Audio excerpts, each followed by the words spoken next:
Since the beginning of history, people have fought in the name of God, bending to the invented demands of their fickle deity and screaming for righteousness. They wantonly spill the blood of their enemies, as well as their own. The purpose behind this bloodshed, however, goes beyond simple explanations of religion or notions of justice. The truth is buried deep within those who wage the wars. Since the birth of this planet, a memory has become deeply engraved onto the genes of all living things. A memory of aggression as a means of survival. A memory of fighting.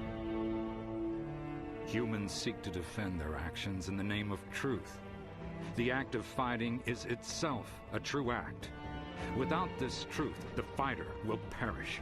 To learn the way, ask your own flesh and blood, because one's flesh is the door to the truth. To master the way, ask your own ken or fist, because complete knowledge of one's flesh, blood, and fist is what creates one's Tekken, and Tekken is the key to life!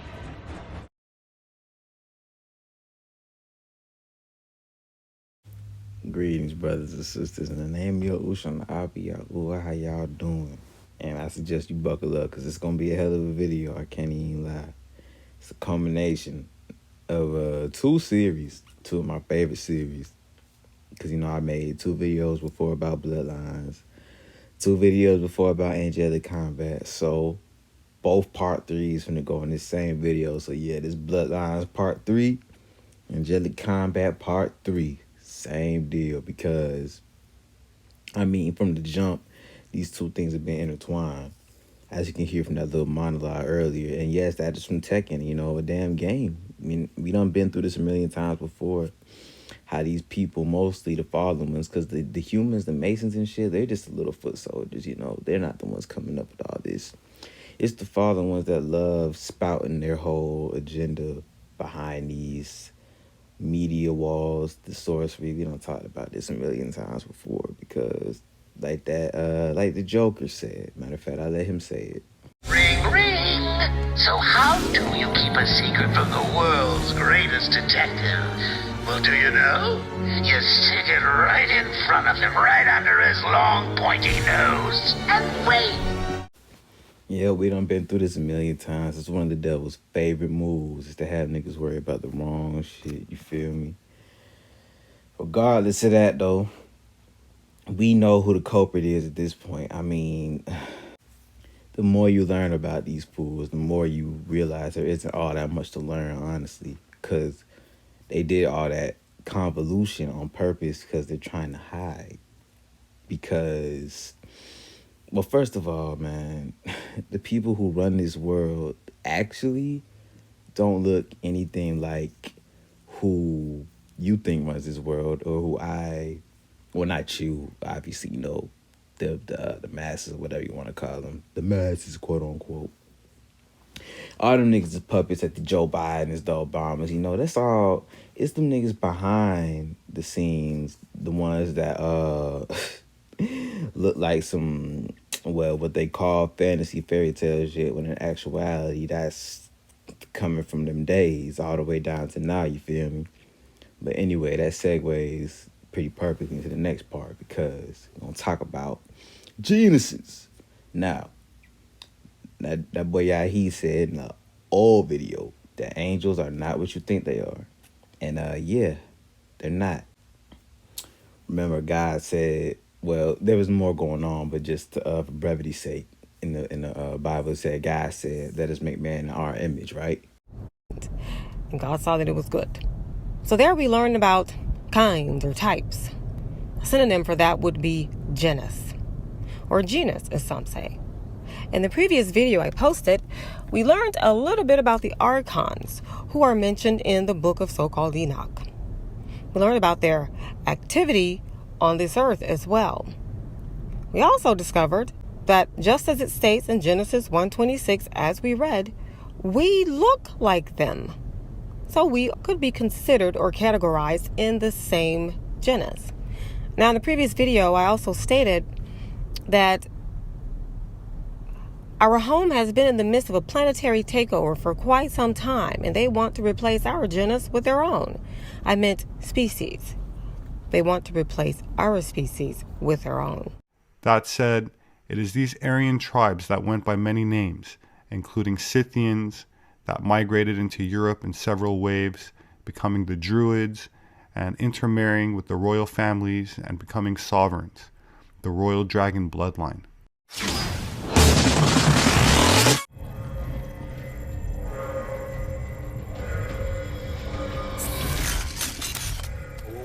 Whoa. Hang on. All right, let's just talk a minute. Elijah, you're one of us. What is the meaning of Archon? Well, one meaning is a powerful ruler. And we know that the so-called angels shepherd the nations. Well, important for us to understand the difference between genus, and yes, some say genus, versus species. So we're going to look at that information because we did just learn that we are categorized as the same genus. But there are differences so that we are not exactly the same species. And that's why the Creator forbade them to cross-breed themselves into the gene pool of the children of Adam wa Amma. The Creator wanted us to remain separate and distinct according to our type. So, let us first consider the word genus, also pronounced genus. And let's learn what that word means or how it is defined. Here on the freedictionary.com website, thefreedictionary.com, they define genus this way. Number one, in biological terms, a taxonomic category ranking below a family and above a species, and designating a group of species that are presumed to be closely related and usually exhibit similar characteristics. In the scientific name, the genus name is capitalized and italicized. For example, Ovis for sheep and related animals. In terms of logic, it is defined this way: a class of objects divided into subordinate species having certain common attributes. And number three, a class, group, or kind with common attributes. Let us make people in our image according to our likeness, so we look like them.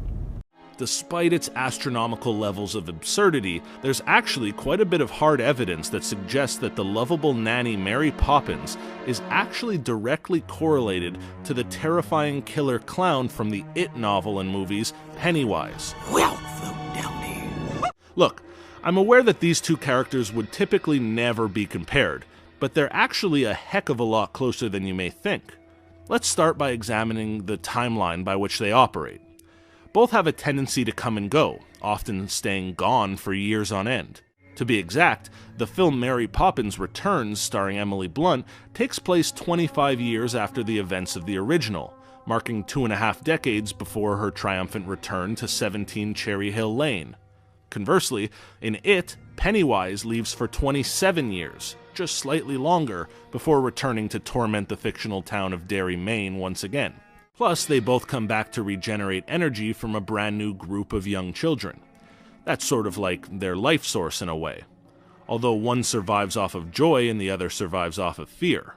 Perhaps joy is slightly more valuable, like putting premium gas in the gas tank as opposed to the ordinary stuff. It stands to reason that both Pennywise and Mary Poppins live off of the energy they get from children, just on opposite ends of the spectrum, but they absolutely use the same method to harvest their powers.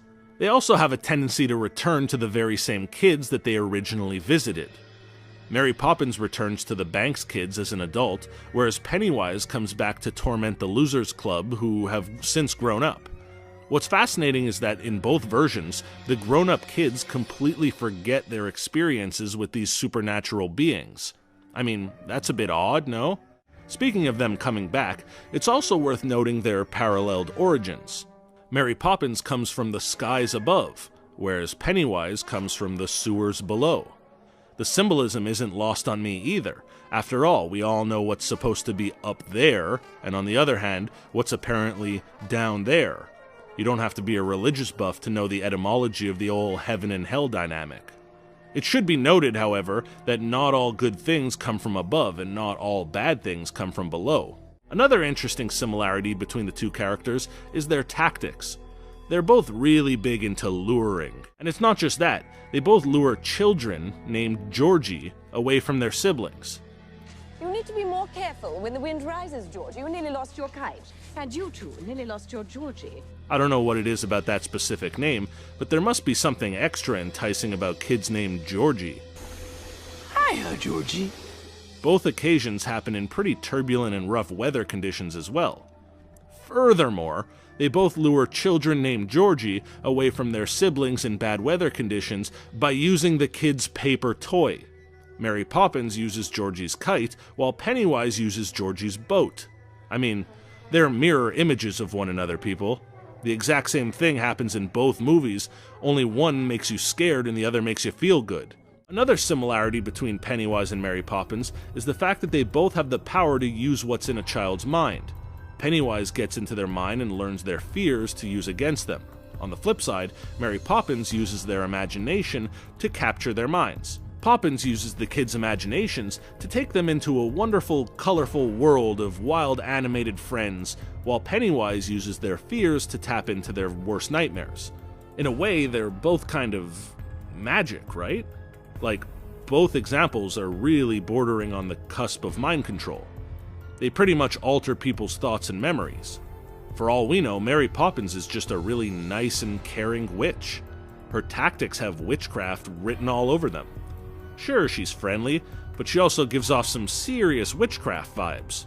My favorite similarity between the pair is the fact that they both love to sing and dance, and they know how to use their abilities as natural entertainers to their advantage. The lovable nanny performs a bevy of musical numbers throughout her movies. Meanwhile, Pennywise literally refers to himself as Pennywise the Dancing Clown. Above all of these reasons and explanations, the most foolproof evidence of this correlation is the floating. Yep, I said the floating. Spoiler alert, but at the end of Mary Poppins Returns, all the characters go floating off holding onto balloons. You know who else loves to float and who's strangely obsessed with balloons? You guessed it, it's Barack Obama. Bet you didn't know that fun fact. Oh, also, Pennywise. And what color balloon does Mary pick up to float off with? A nice, shiny red one. I think it must be yours. Yes, I suppose it must. I'll take this opportunity to remind you that Pennywise's trademark symbol is the floating red balloon. In fact, the infamous quote from the movie and from Stephen King's novel by the same name is, quote, "You'll float too."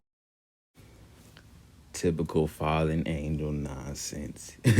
I like how they both was messing with some kid named Georgie, which means an earth worker of the soil, as I put in earlier.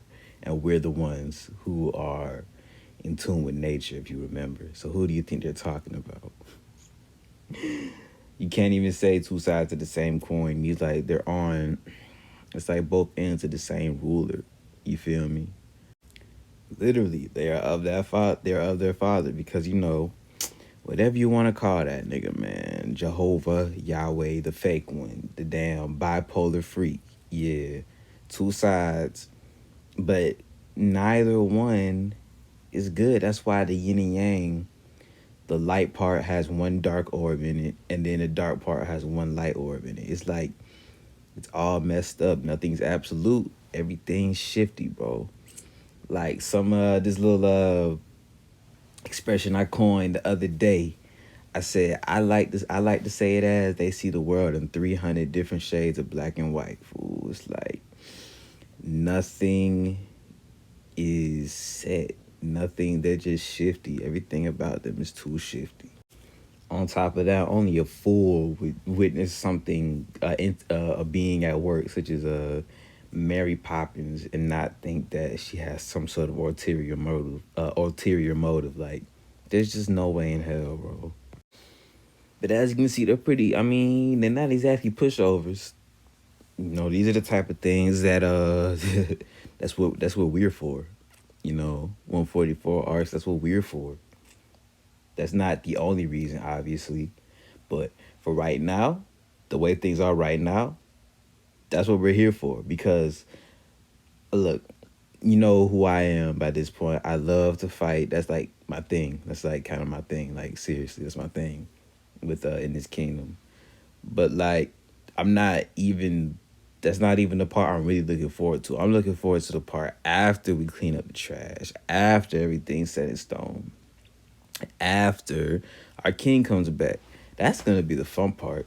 And look, I love fighting, all right? That's going to be fun too. But the point is, this is a means to an end. You feel me? Like, we got to get them up out of the way so we can get our glory back. And this has been prophesied and written a million times over, especially in some of them apocryphal writings that they love hiding because they show the truth.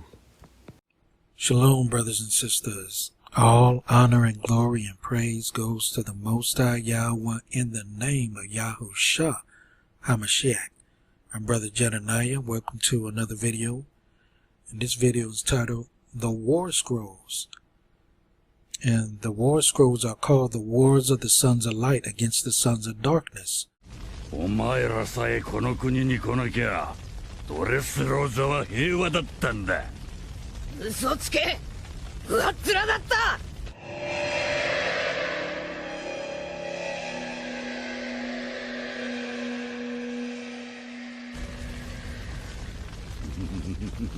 不運な奴らはどこにでもいる。作ってちゃキリがねえぞ。通りすがりの海賊がヒーローの真似事か。俺の邪魔をしやがって。違う、お前が俺の邪魔をしたんだ。俺の友達を泣かして俺の仲間を怒らせた。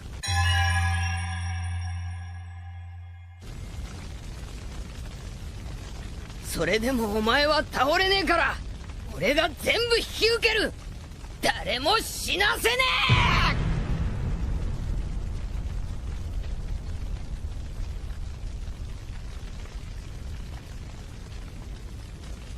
え。お前と鳥かごが俺の邪魔だ。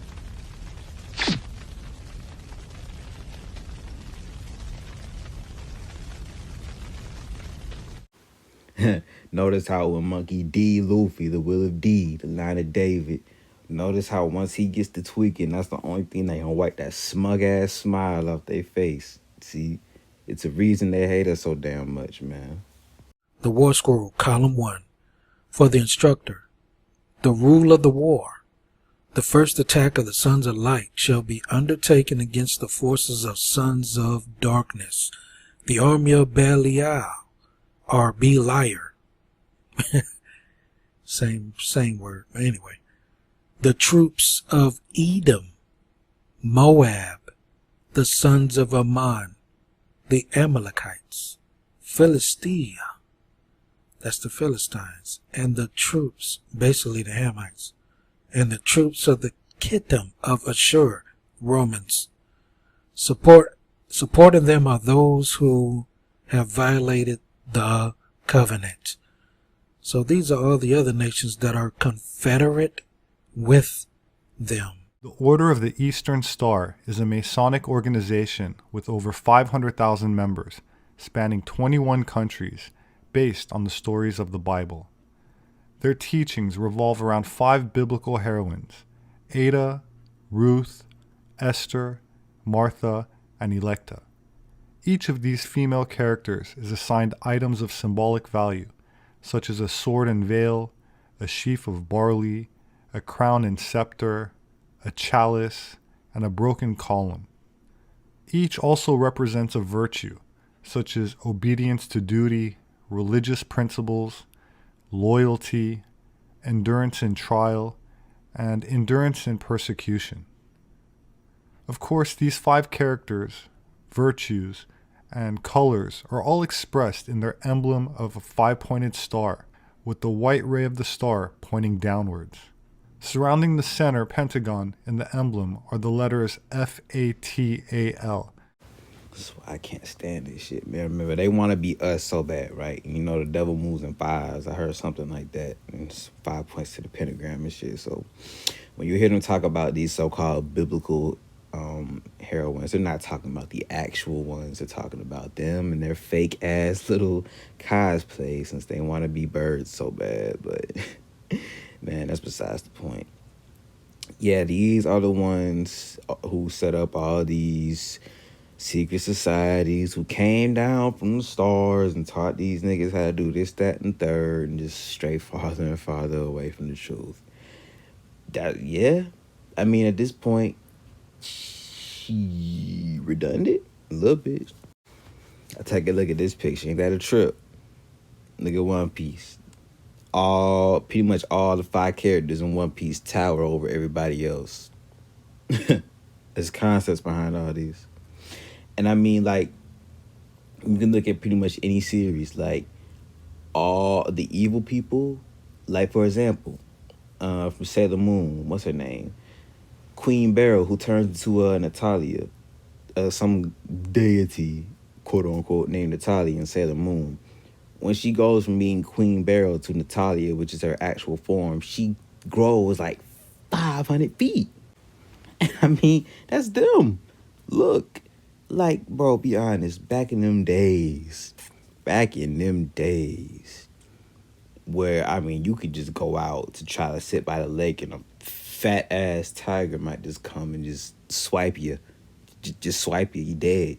You really think niggas had time to be coming up with stories and doing arts and craft projects like this? Nah, man. That's history. They were archiving history for real. And it's them big boys, them big-ass boys and girls that overstepped their boundaries, came down and taught human stuff like this. And how we can use image training in order to improve our athletic performance.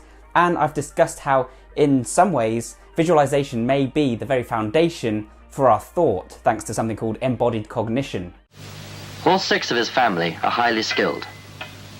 His wife, Sun Xiulan, supports herself on sharp knives, forming a human bridge. A 200-carry stone is put on her back. A 12-carry sledgehammer will be used on the stone. Let's see what happens.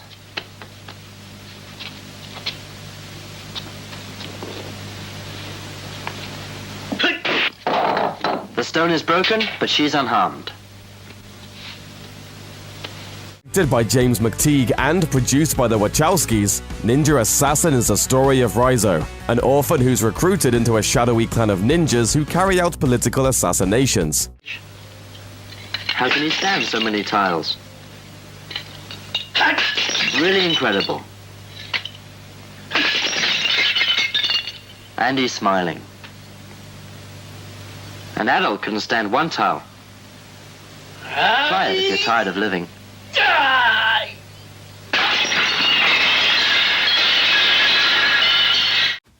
You see?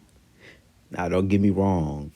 Israel is a nation of warriors, but you're not finna see no true people of the birds smashing no damn ceramic tiles on their child's head, okay?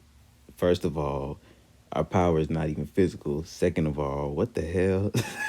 Like, come on, man. But you really think them niggas was just sitting around back in the day struggling to go get water, and all of a sudden these niggas know how to punch through brick walls and build irrigation to, like, bro. Yeah.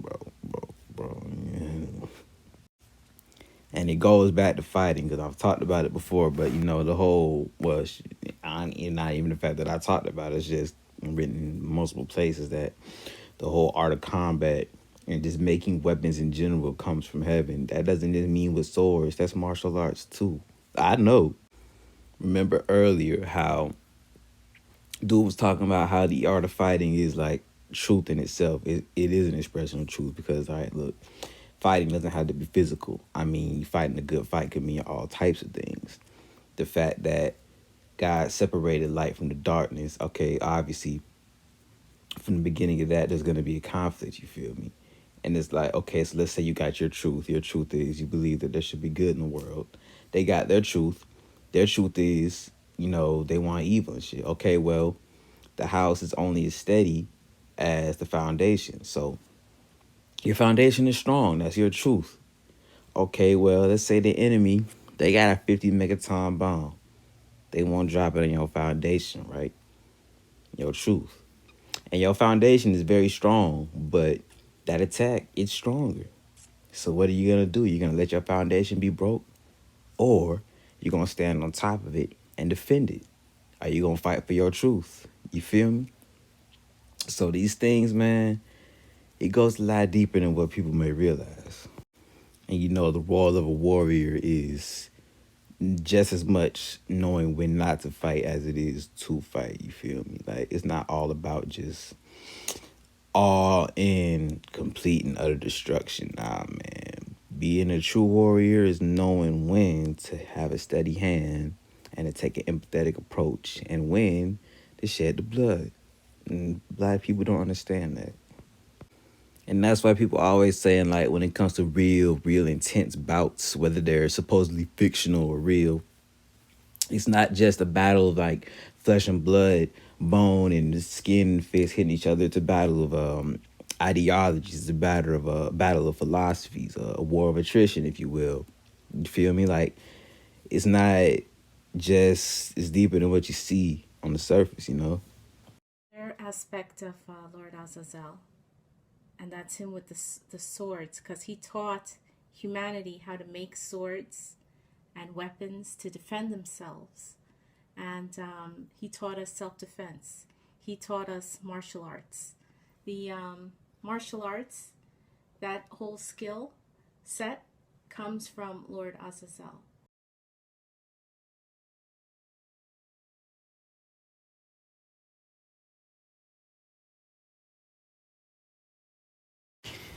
Now, if that just made you sick to your stomach, try to imagine what was going on back in Solomon's day. And never stop giving praise to the fact that we're even here right now. But Shadi just lied her ass off. Either that or she's just she's so far gone. I don't even want to make jokes about her, honestly. I'm depressed. Looking at her is depressing, like, honestly. But anyway, Azazel is not, look, she should have said martial arts came from angels, okay, not specifically him.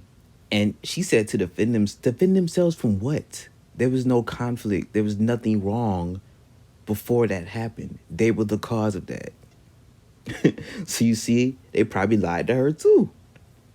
But anyway, if that nigga was the one who came and knew the most about all that, well, maybe he would have put up a better fight. Because, I mean, look, as you can clearly see, I did what I had to do. And if you look up bind in the Strong's Concordance, it's not just talking about tying somebody up with a rope. It's talking about beating somebody's ass, like bruising them. So, yeah. Fun fact, by the way. You can see that says Book of Enoch chapter 10, verses 4 through 7. That's my birthday. I was born April 7th, 4-7. Yeah. Defining the sons of darkness, army of Belial. Edom is at the top of the list. Moab, sons of Ammon, sons of the east. Amalekites, Philistines, bands of Kittim. And this is the Romans. To flesh everything out, let's go into all of the clans. First and foremost, there are 3 main clans that sit at the head of Jujutsu High, with 2 known clans of lesser status. These clans are the Gojo clan, the Zenin clan, the Kamo clan, the Inomaki clan, and the Shinkage clan. There isn't much information on each of these clans, but what we do know is that the 3 head clans, or also known as the Great Clans, are the Gojo, the Zenin, and the Kamo clan. And these are the clans that have the most power and influence in the Jujutsu world, and they do not take this power lightly. These 3 clans take strength and their bloodline very seriously. In the world of Jujutsu sorcery, power is literally everything, so there is an emphasis on techniques, especially inherited techniques within families. But what actually makes these clans the head clans? Well, there isn't any concrete information on why these clans are considered the head clans, but it is speculated that each of these families are descended from a vengeful spirit or legendary sorcerer. This speculation itself comes from the Gojo clan because they are confirmed descendants descendants of the vengeful spirit. Sugawara no Michizane. Who? The coming of Melchizedek. Then the Day of Atonement shall follow after the 10th Jubilee period, when he shall atone for all the sons of light, and the people who are predestined to Melchizedek upon them. Now let's go get some script for that one. And we're going to find that at Romans chapter 8 verse 30. Moreover, whom he did predestinate, them he also called. And whom he called, them he also justified. And whom he justified, them he also glorified. For this is the time decreed for the year of Melchizedek's favor. And by his might he will judge Yahweh's holy ones, and so establish. This is the purging out mentioned in Ezekiel chapter 20 verses 33 through 40. Go read it. And so establish a righteous kingdom, and all the righteous one will come into the kingdom after that, as it is written about him in the songs of David. A godlike being has taken his place in the council of Yahweh. In the midst of the divine beings, he holds judgment. Yeah, divine being in the midst of other divine beings calling the shots. Yahushua HaMashiach, the Word made flesh, the one and only King of Kings. That's why I'm tired of seeing all these other people who I know are part of the nation saying stupid shit, bro. Like, excuse my language, but he's not androgynous. He's not Archangel Michael. He's Yahushua HaMashiach, bro. Like, I see, and people, bro, he's not here either. People, like, why? He said he left, and he said he would come back. Obviously, he hasn't come back yet. Like, I know too many niggas either trying to claim that they him some kind of way or just saying stupid shit, bro. Like, it pisses me off because, like, I know you're a part of the nation, so why are you talking that dumb shit? You know, like, I'm trying to chill, but I had to get that out, bro. Like, I had to stop watching people, goddamn, stop talking to people thinking they talking about they the son. Like, nigga, shut your arrogant ass up, boy. Nigga, our king lived a perfect life. You, me, ain't none of that. Like, I can't believe you even said that type shit. You feel me? So, like, I don't play about that, man. Like, man, niggas better tighten up. And the ones who get caught up in the air, you're the divine beings that will be with the divine one, Yahuwah's son, judging the 12 tribes of Yasharal. So the ones who get caught up in the air to meet him going to be the bride of HaMashiach. They're going to be with him forever, judging the 12 tribes. I mean, that's pretty much every story you hear about good versus the evil right there. By the way, that's where they get that whole 8 deities thing from. They be using all these other religions. It's just the 7 R's plus Yahusha over us all. In total, that's 8. See, they're not original, man. Nothing about these fools is original. It's a very simple concept to grasp. It's just that it's so convoluted that it's like it makes you think like it can't be that simple. No, it is. It really is. It really is. The coming of Melchizedek, column 11 through 12.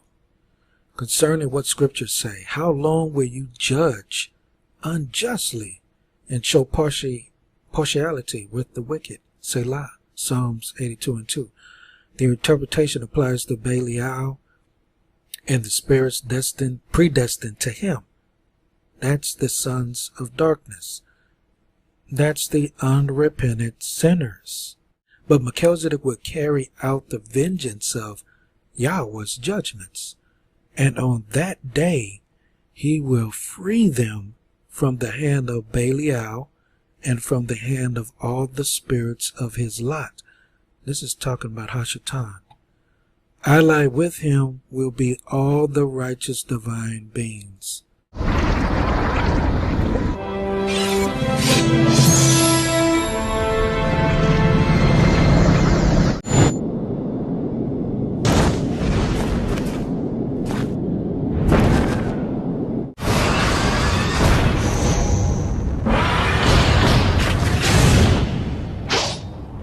column 21. Zion is the congregation of all the sons of righteousness. Zion, the 12 tribes of Yasharal, who uphold the covenant and turn from walking in the way of other people. We are turning from walking in their ways. We're putting away their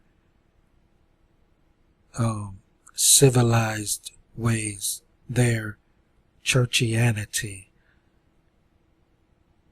We're putting away, let's just all get along. Let's all unite and love everyone and accept everyone for who they are. We're putting away all that mess. Indeed, we are putting away all that mess. And that mess came from somewhere. And unfortunately, that mess is a lot more tied up into our nation than you might think. Now, we know that Israel was split into 2 kingdoms, right? And we know that the 10 northern kingdoms are known as the quote-unquote lost tribes. Well, maybe not so lost. Definitely not found, but I wouldn't exactly say they were lost.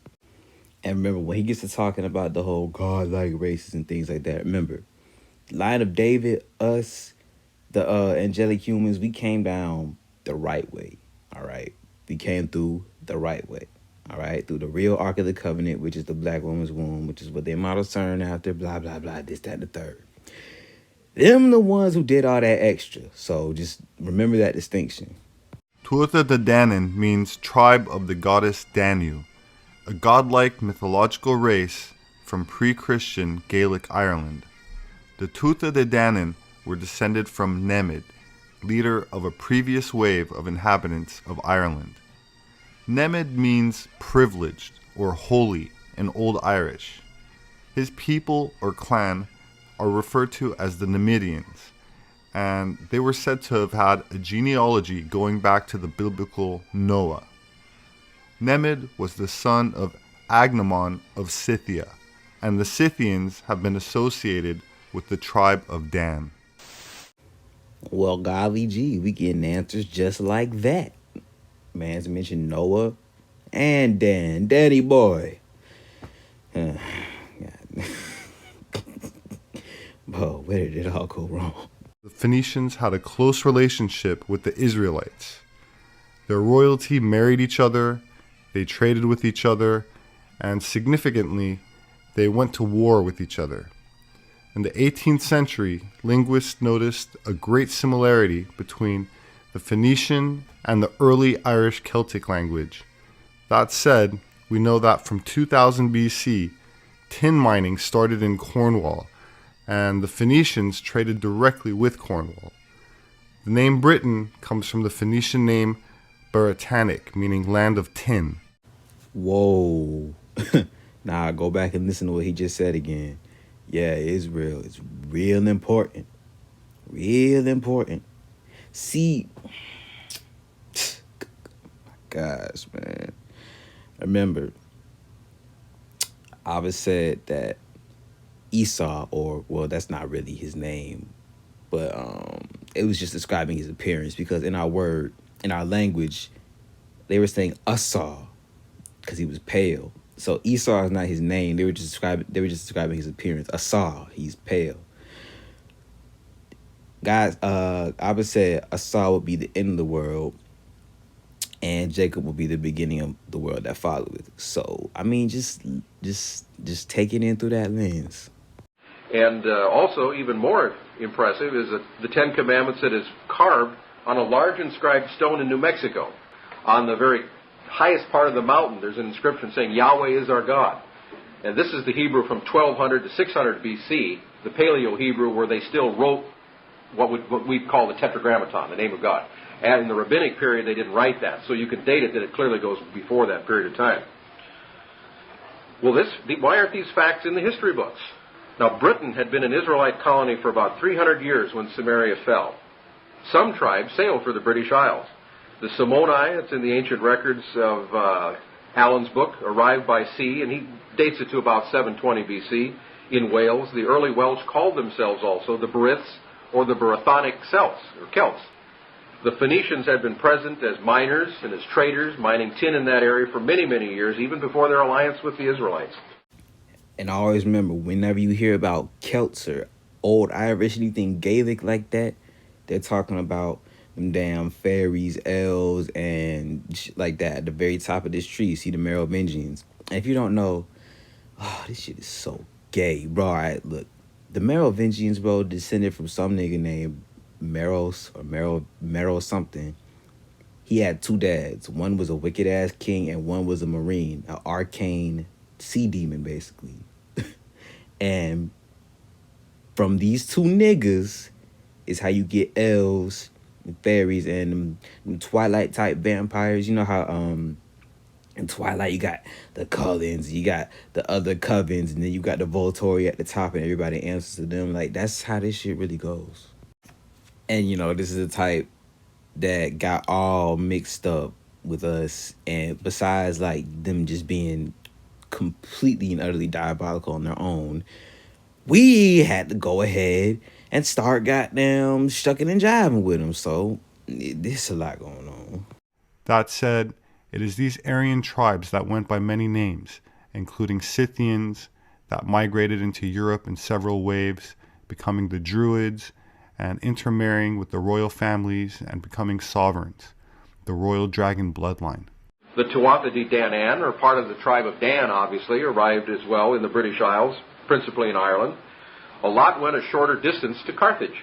But evidence exists that most of the Israelites did not go into captivity, nor did they make sea voyages to new lands, but instead migrated via land and conquered a new homeland in the Black Sea region. In 1875, an official of Queen Victoria's British government, Colonel Gawler, wrote a treatise called Our Scythian Ancestors Identified with Israel, citing many classical and medieval sources that most of the 10 tribes migrated north of Armenia and became the Scythians or Sake of the Greek records by the Black Sea. Ortelius, who was a 16th century geographer for the Spanish king, wrote that when the Israelites migrated into the Caucasus, they took the name Gothi, which the Romans later called Goths. A medieval Jewish writer by the name of Eldad recorded, and I'm going to read his quote in direct quotes here, "Many Israelites did not go into captivity, but evaded the calamity, going off with their flocks and turning nomads, and that the chief or prince whom they appointed could muster 120,000 horsemen and 100,000 foot soldiers. So with an armed escort of 250,000 men," now if you figure 10,000 for a division, that's quite a few armed divisions going up in terms of armed strength. This mass of Israelites, when you brought your wives and the children with you, the whole mass of people, easily numbered 1 or 2 million, perhaps more.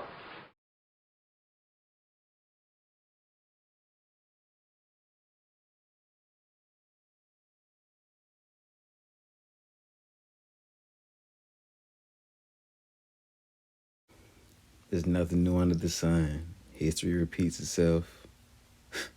They not original. Now, the Scythians gave the Israelite names to the rivers that emptied into the Black Sea when they got there. They used to have Greek names like the Ister, the Borysthenes, and I forget Tene, I think, and I forget the other one. They gave it the names Danube, Dniester, Dnieper, and Don, all of them after the tribe of Dan, right after Israel got there. In about 624 BC, Scythia conquered all of Asia Minor, Mesopotamia. They passed through the area of Palestine, were at the borders of Egypt ready to invade when the Egyptian rulers gave them tribute to make them leave them alone. But Nineveh and the Assyrian Empire were effectively given the coup de grace as this. They ravaged the land of Mesopotamia. And you can see the revenge motive here, that Israel, who had been driven off its land, would love to come back and do payback to the Assyrian Empire, which they did. But the Scythians were very protective of the Jews in Judah, didn't harm them at all. This would have been during the reign of King Josiah, which is covered in the Bible. But it's interesting that at the time, secular history tells us that there was a lot of Scythians, or Sake, in Palestine.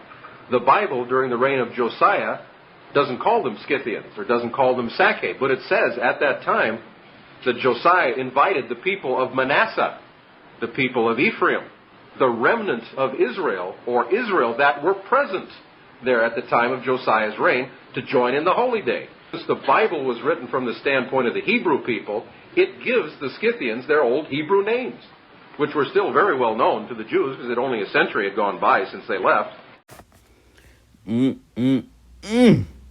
How do you hide a secret from the world's greatest detective, man?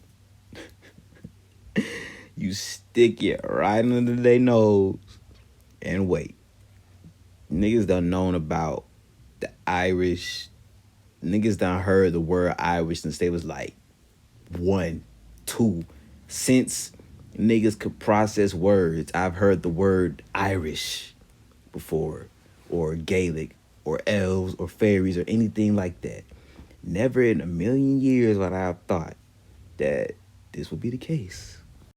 Persia attacked a main tribe of the Sake called the Manasseh.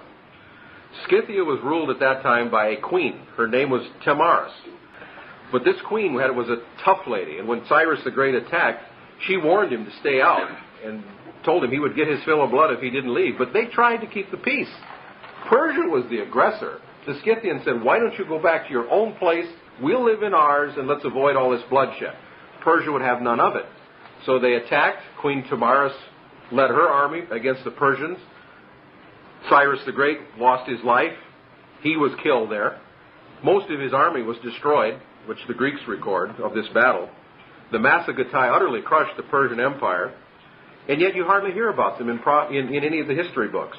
We hear about the losers, the Assyrians who lost to the Scythians, the Persians who lost twice to the Scythians again. And King Darius, then of Persia, tried for some revenge in about 512 BC. He led an army, bigger one this time. They had more respect for Scythia now. He led an army of 700,000 over in the Black Sea region of the Scythians. He didn't try to fight those ones on the east anymore. He went over to the west side to see if they were a little softer. Well, they had different tactics, just like the Russians used against Napoleon or against Hitler. They just had scorched earth. They pulled back into the they filled in the wells behind them, gave nothing to the Persians. They extended their supply lines eventually too far, and it became untenable, and they all had to retreat. But the Persians lost 70,000 men in that particular engagement. Now, that's about what the United States lost in 14 years in Vietnam. And Persia lost that just in one campaign, lasting a few months. Traitors or no traitors, some things just never change, man. Israel still Israel at the end of the day, ain't it? It's a damn shame. It's funny, her name, that queen he was talking about, her name was Tamaris. I have an auntie named Tamara. See, bro, it's like nothing new under the sun. But it's just like, man, all this is by design, though. But now, the fact that all this is coming out, man, I want to fight, honestly. You want to talk about the devil having no new tricks, pay close attention to this next part and just draw parallels. The fact is, the Phoenicians and Carthaginians sailed the oceans for centuries. They knew the world was round about a millennium before the Greeks learned it. So we have this myth that the Greeks were the founders of all civilization, when in fact the Phoenicians and Carthaginians would be just absolutely amazed if they could be resurrected now and see that their ancient propaganda was being taught as facts, because the Greeks got this world is flat notion from a disinformation campaign from the Phoenicians and Carthaginians. They knew the wealth that was out on the other side of the Atlantic and other places. They wanted to scare everybody else away. So they invented those maps you see in the ancient world where it shows these monstrous sea creatures that would just gobble ships, you know. So the Carthaginians invented that to scare their enemies off the ocean so they could have a monopoly. Oh, so you mean to tell me these white boys been lying the same way for literally thousands of years? Why? I can't not because I got a Band-Aid on, but yes, that's exactly what I'm saying. Now, how are they so effective at being manipulative? Well, it's actually rather simple, you know. People study personality types and such. I think this video should put it into perspective. When you hear that someone is an empath, you may think it's a good thing. They have a great sense of what others are feeling or thinking, and they have a great deal of empathy as well.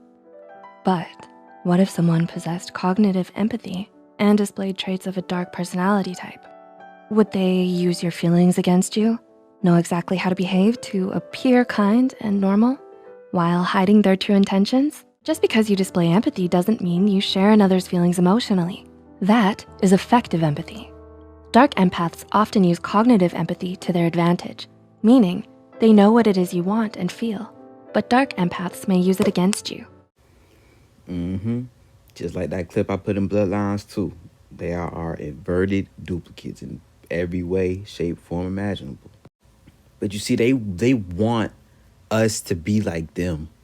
That's where you get the whole the sons of light versus the sons of darkness. That's where you get the whole thing in the movies where the bad guy is talking to the good guy, and it's like, we're not so different, you and I. We both kill people, this, that, and the third. And it's like, no, look, the line of David knocks off people like you. You feel me? The sons of darkness just take what they want, knock off whoever doesn't comply. And the fact that they don't get that is a big part of the damn problem. Understand? It's just, it's a cancer, and it just has to be removed.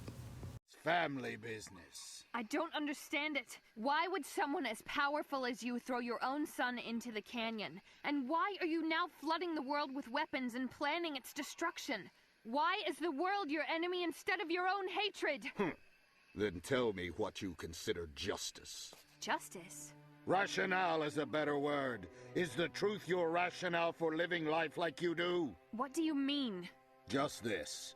Words like justice and truth are empty concepts that have led societies through cancerous histories. Through the ages, those who have blindly believed in these absolute truths have fought and died over empty platitudes. Today, you'll find people mistaking their own greed for truth and eating the planet out from under them and condemning themselves to total annihilation. Chanting their democracy and their freedom as though they were a religion. They're cheerfully justifying their journey towards self-destruction. But how does any of that justify the way you've lived your life?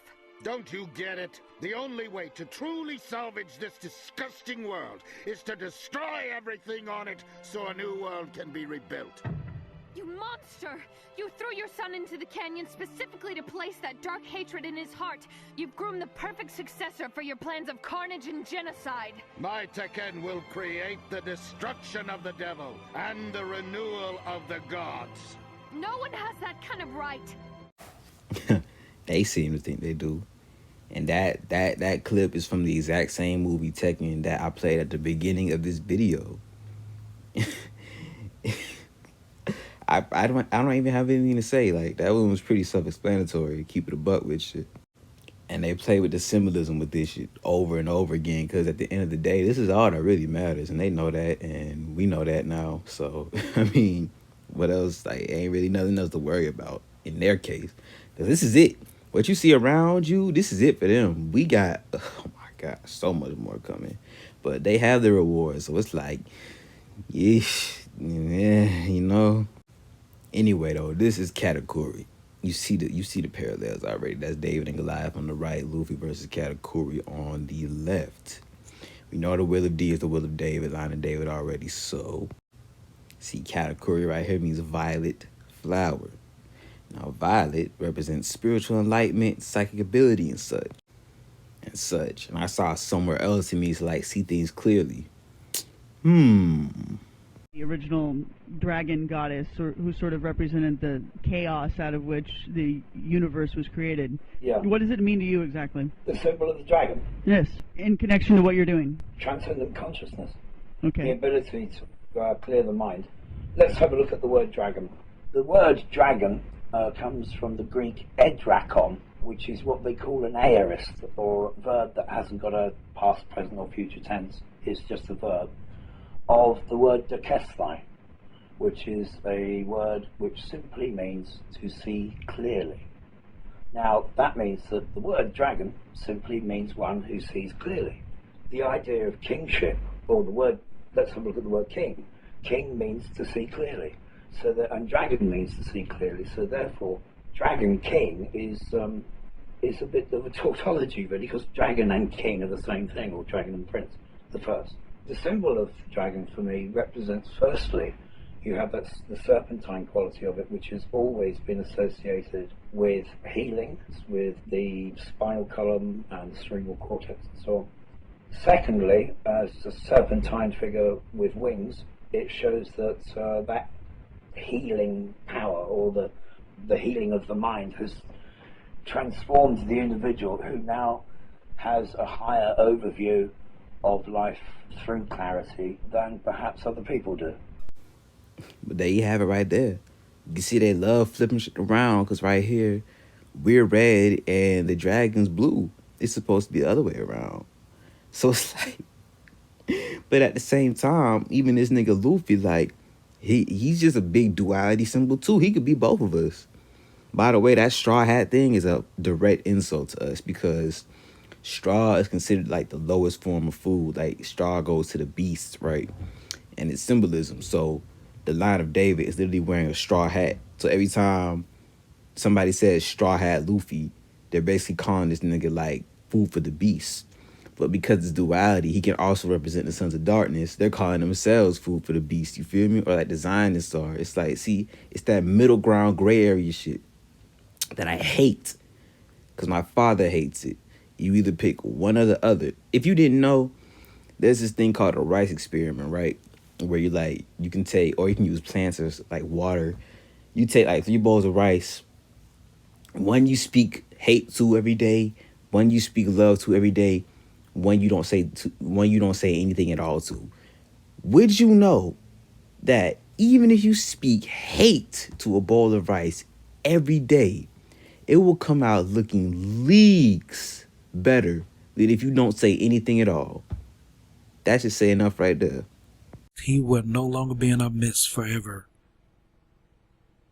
Even when he's released for us after the 1,000 years, he would go and deceive all the nations, but he would no longer be able to come into our land, brothers and sisters. Picture on Habakkuk 1 and 6. For behold, I rouse the Chaldeans, that bitter and hasty nation. Interpreted, this concerns the Kittim, the Romans. Now you understand when it mentions the Chaldeans. I knew it was talking about the Romans in Jeremiah.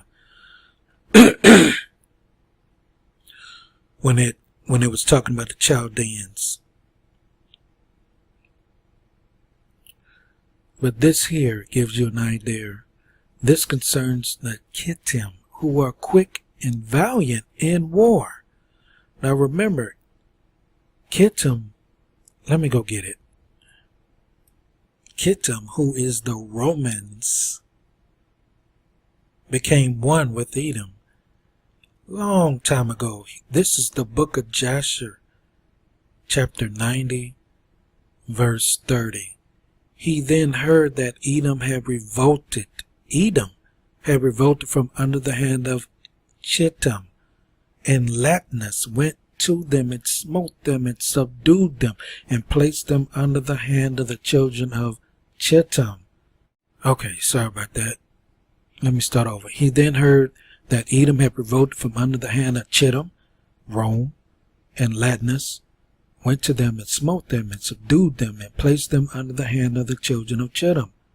And Edom became one kingdom with the children of Chittim all the days. Here's your missing link. Neither do they follow them.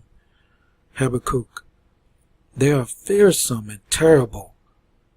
Their justice and grandeur proceed from fear and dread. All their evil plotting is done with intention, and they deal with all the nations in cunning and guile. Who does that sound like? Who deals with all the nations in cunning and guile? Y'all know where that is. Habakkuk. Their horses are swifter than leopards and fleeter than evening wolves. Their horses step forward proudly and spread their wings. They fly from afar like an eagle, avid to devour. All of them come for violence. The look on their faces is like the east wind.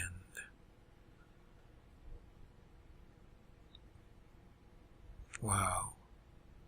Interpreted, this concerns the Kittim, or Romans, who is Japheth and Esau together, who trample the earth with their horses and beasts. They come from afar, from the islands of the sea, to devour all the people, like an eagle, which cannot be satisfied. And they address all the peoples with anger and wrath and fury and indignation. For it